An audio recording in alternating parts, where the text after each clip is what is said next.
आपल्याला मिळालं। विचार करा आपण किती भाग्यवान आहे का।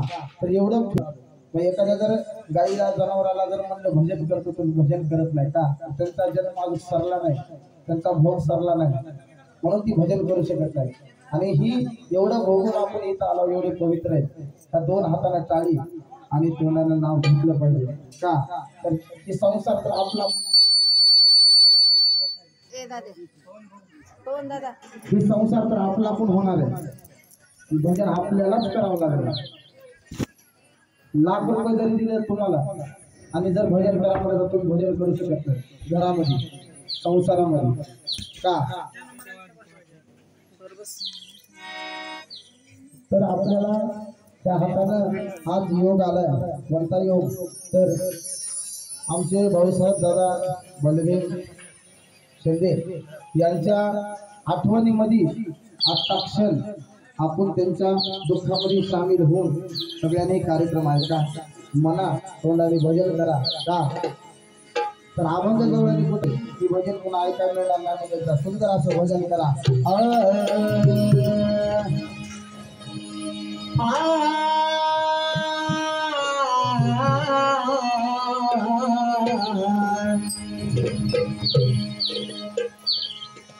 विठ्ठल माझा माझा माझा माझा माझा,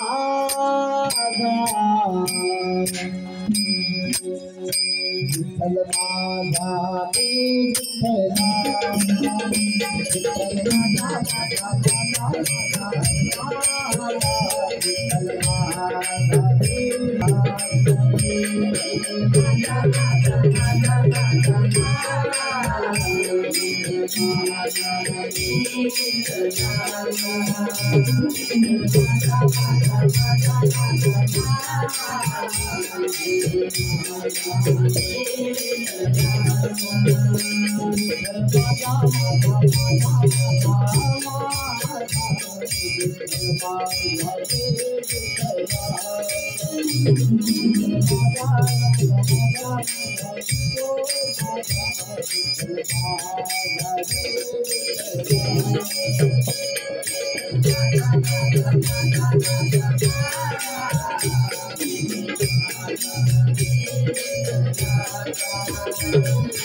Thank you.